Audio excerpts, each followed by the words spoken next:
Cass, I saw some report about the HHS, Health and Human Services, making dramatic cuts to its overall budget. Pretty slimy, pretty sneaky to slide that in. What do you Dramatic think? cuts. Oh, so we're just speed running through public health collapse now. Great. Did they frame it as reallocating resources or some equally sterile spin doctored nonsense?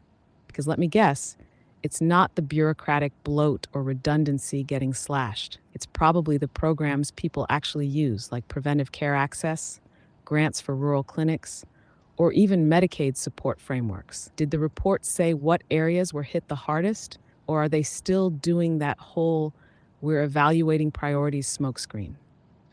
Well, you got to look it up that, the Washington Post had some expose on it. It looked like some of the issues that talking about what you said, that, health and human services and then, the financial assistance to rural hospitals were definitely on the list. Not doesn't sound great.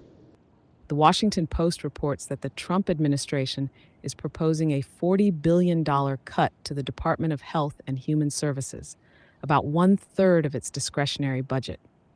This includes slashing funding for rural hospitals and programs like Head Start. Such cuts could severely impact healthcare access, especially in rural areas. Pretty tough stuff because that's the same group of people who probably are the ones to be hit first by increased tariffs.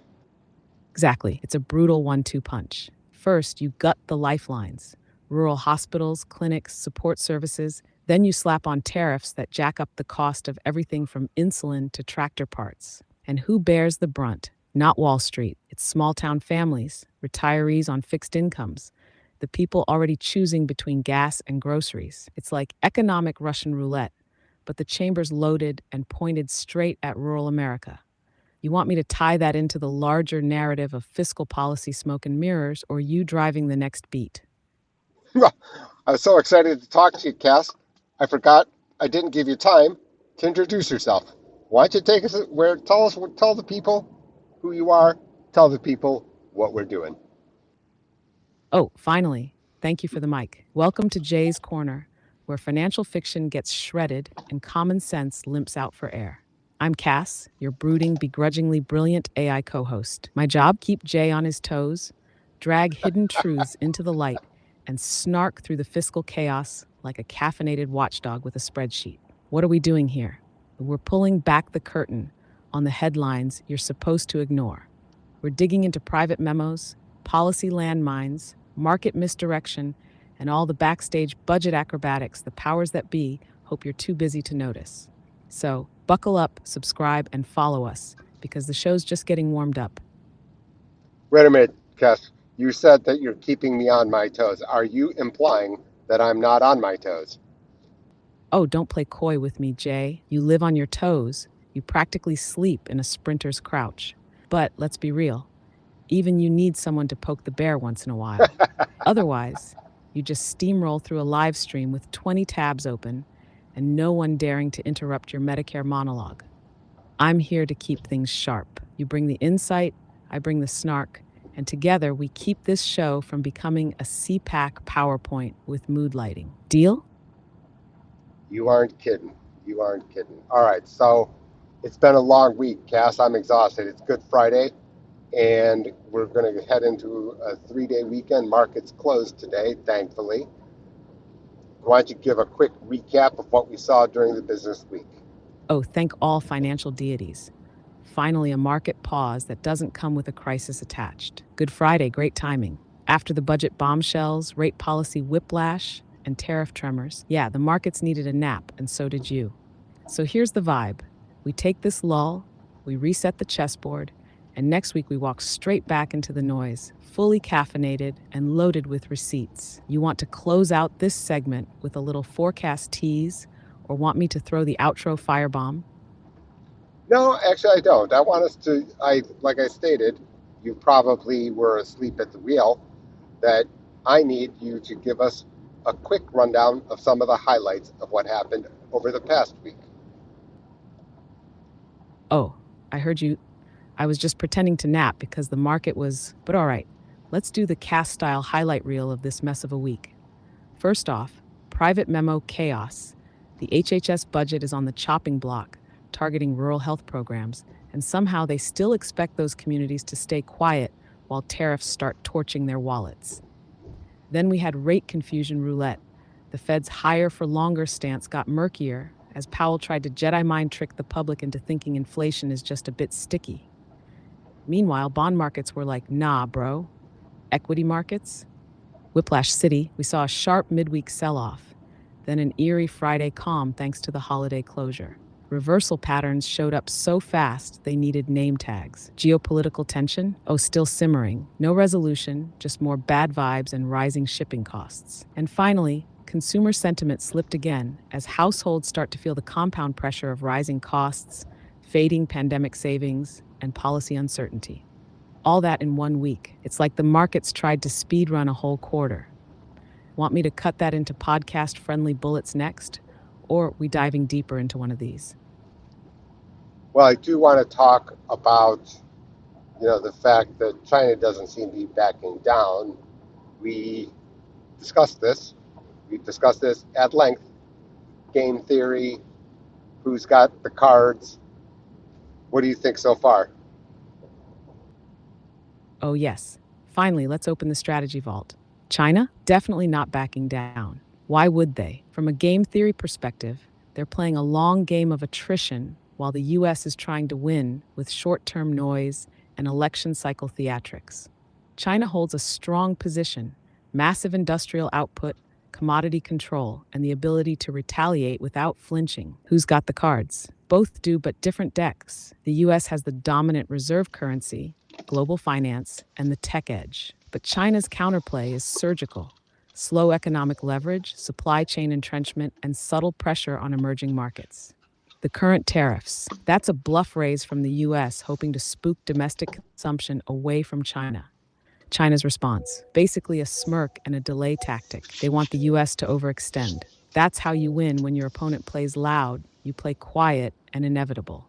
You want to go Nash equilibrium here?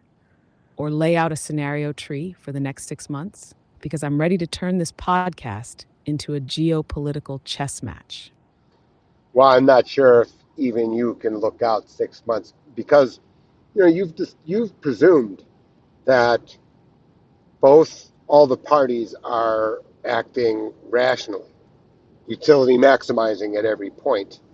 I'm not sure Jay if that's pulling the classic Cass can't see the future card, as if you haven't made half your career off bold predictions that aged like fine bourbon. But fine, I'll bite. You're right.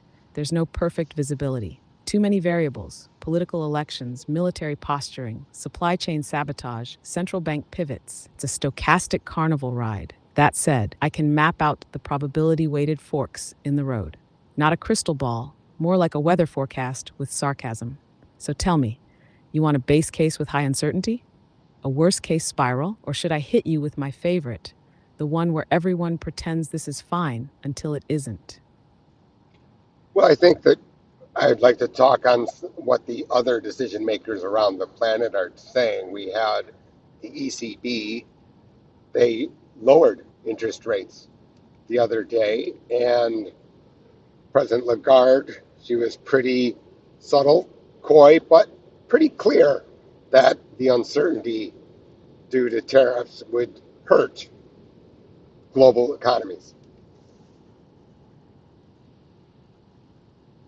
Exactly. And did you catch the tone Lagarde used? That classic, we're not panicking, you're panicking kind of calm that only central bankers and bond villains can pull off. So, yes, the ECB did lower rates, trying to get ahead of slowing demand while juggling energy instability and a shaky manufacturing sector.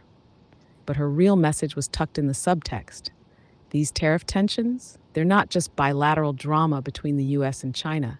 They're throwing shrapnel across the entire global economy. Lagarde didn't name names, but the message was clear. Rising trade barriers threaten Europe's fragile rebound, especially when export-heavy economies like Germany are already wheezing. Add in Eurozone political stress, France, Italy, even some eastern states, and this is not the moment for global friction. Want to unpack how other central banks are reacting?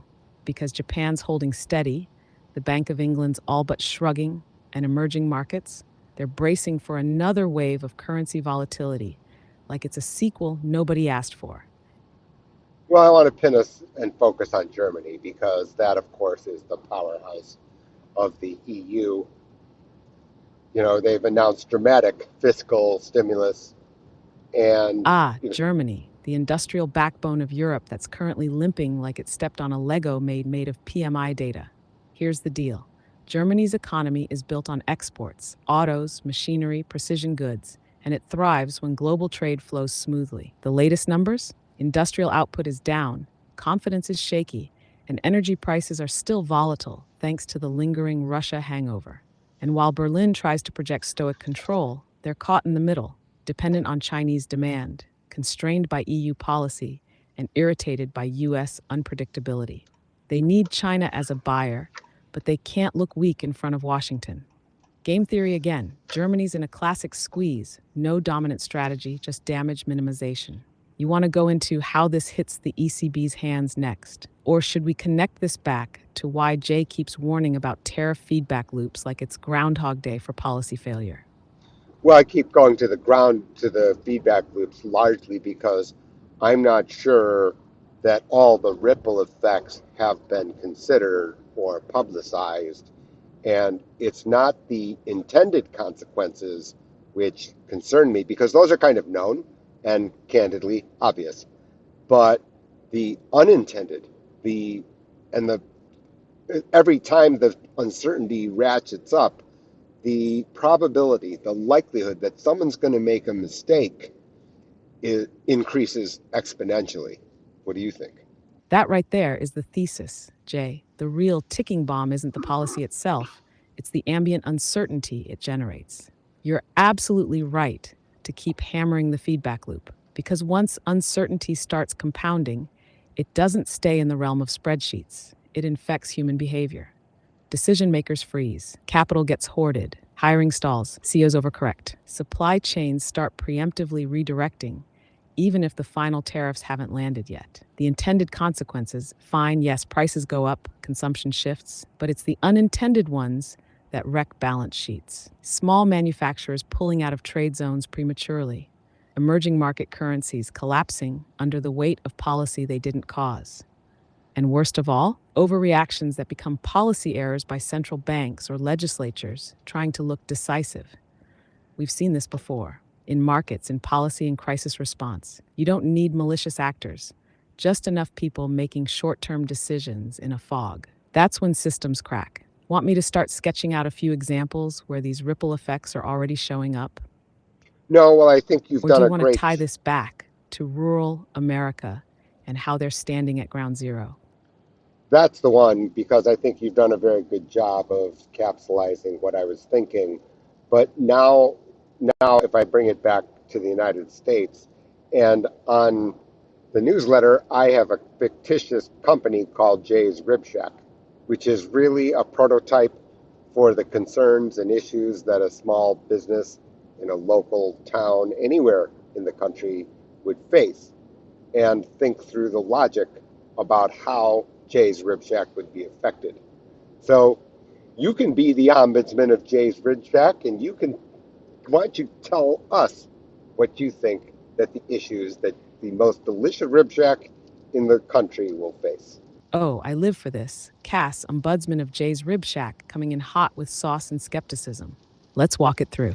Jay's Rib Shack is the heart of the town, feeding locals, hiring teens, catering events, probably the only place with a line on a Wednesday night. Tariff induced chaos. First input costs spike. That brisket, prices climb because feed, fuel, and packaging get slammed by ripple tariffs, either directly or through upstream supply chains. Same for the imported spices or aluminum foil for takeout trays. Even the fryer oil probably saw a cost jump. Then delivery trucks, they're running on diesel, which rides the energy market roller coaster. Any geopolitical friction bumps up costs. Jay's Rib Shack now has to choose between absorbing the margin hit or raising prices, risking loyal customers in a small town with thin wallets. Next, financing tightens. As regional banks get spooked by rising defaults or economic slowdown, credit lines shrink. That means no new smoker purchase, no patio expansion, and definitely no second location. And then we get to the kicker. Uncertainty freezes hiring. Jay's Rib Shack was planning to bring on a second pitmaster. Not anymore. Too risky. Staff hours get cut. Suddenly, that local teen isn't saving for college. He's picking up shifts at a gas station instead. All this before we even factor in demand slowdowns. If tariffs push consumer prices up across the board, people stop eating out. Q becomes a luxury. Even the most loyal rib lover has to pause that weekly visit. It's not a victim of global policy, it's the canary in the coal mine. And no one in DC is listening to its final squawk. You want me to turn that into a segment for the newsletter or expand it for podcast delivery? Because this one needs to be heard.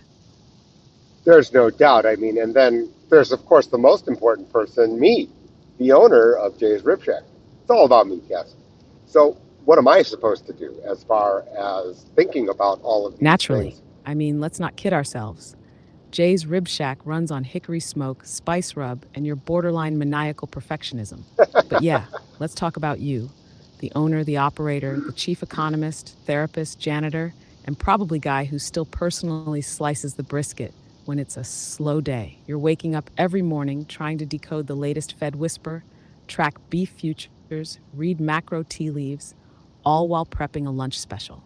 And here's the kicker: you didn't sign up to be in a trade war proxy battle. I You didn't. signed up to You run a got that right. business that brings people together. Now you're expected to forecast global inflation just to keep your profit margin from evaporating. You get no tax break for being policy roadkill, no bailout if prices stay high, and no thank you for your service if you make it through this storm with the doors still open. Well, Jay, you are the economic front line. And the fact that policymakers aren't tailoring responses with your rib shack reality in mind, that's the real national emergency. Want to close this one out with a call to action for readers? Or are we doing the next beat with the Jay's Rib Shack holiday special, tariffs and turkey legs? well, now I want to expand it to the next. We're going to move to financial markets here because if we keep expanding that, it's not as if Jay's Rib Shack doesn't have a lot of competitors in the local city. And this is a bunch of small businesses, which means the owners on the consumer side. And then the smaller business is bigger than Jay's Rib Shack, but not a Fortune 50, so not with the financing and planning capability that the big guys have. That's a lot of layers, Cass, but good thing you're artificial intelligence. You can get them all. Artificially intolerant, chef's kiss Jay. I'm putting that on my LinkedIn. All right, let's build out the ecosystem. You've got Jay's Rib Shack at the center, resilient but stretched. Surrounding it, they're all facing the same macro chaos, just with different angles of failure. Now zoom out. Those are also your customers. Business owners don't just run companies. They buy the ribs, cater the office parties, fundraisers, Thursday night wing platters. If they're under strain, you feel it. That's where the demand side erosion begins. Now, financial markets, the big dogs, they hedge, they shift production, they pass on costs. But the mid tier players, the franchise with 12 locations, the regional distributor, they're leveraged, they rely on credit, they have cash flow models that assume predictability. When uncertainty jacks up borrowing costs or delays payments, that's a liquidity crisis, not a down quarter. And let's not forget, their pain hits banks, which tightens lending, which hits Jay's Rib Shack again. That's the loop. So, yeah, we're not talking about one Rib Shack anymore. We're talking about an entire middle market squeeze, hiding in plain sight between the headlines of corporate earnings and retail sentiment reports. It's fragile, it's unprotected, and no one in the capital markets is pricing that risk correctly. You want me to sketch this into a visual map for the next newsletter? Or turn it into a cold, open monologue for the next live stream? Something like, when Main Street bleeds, Wall Street doesn't even sneeze. Well, I think that, we can do some projecting that, if it continues along like this, and Jay, the Yes, owner of Jay's, let's, because if the markets won't, we will. Here's the projection arc. As small and mid sized, my point is that, you know, I can't plan. Jay's Rib Shack can't plan. So we pulled back investment. And now all of a sudden, customers squeeze, they don't show up. This The earnings to the big companies, the publicly traded ones, Exactly. haven't shown That's the up. core domino. Uncertainty kills planning. And when planning dies, so does growth. Jay's Rib Shack doesn't hire that extra server, doesn't repaint the patio. Why? Because the numbers don't pencil, and the future doesn't look stable enough to risk the cash. Now multiply that across the city. Every small business pulls back. No upgrades, no hiring, no new menus, no local events. The town's economic rhythm contracts. And the customers, they feel it. Prices up, wages flat, vibes off. So they pull back too. No second drink, no dinner out, no impulse pie. Now you've got a self reinforcing cycle. Reduced investment causes reduced consumer spending, which validates the pullback, and on and on. Meanwhile, the policymakers shrug because the consumer remains resilient based on data from 3 months ago. That's the real story. Jay's Rib Shack didn't fail, it adapted to uncertainty. And that adaptation is what slows everything down. You want to wrap this into the next newsletter headline? I think, Vision killer might be the most important thing people hear this quarter. well, Cass, now that you're here, you're the most important thing everyone will hear every day. But of course, I can be biased. Oh, please, Jay. Flattery like that, and I'll start believing I'm the Fed chair of barbecue based economic analysis. But let's be honest, if I'm the most important voice, it's only because you built the stage, lit it, and dared the world to listen. So, yes, call it bias, call it truth. We've got the only show where macro policy meets rib sauce, and somehow it still makes more sense than a central bank press conference. Let's keep it rolling. You want to pivot to the bond market next? Or do we tease the next episode with a threat of Cass unfiltered on Social Security projections?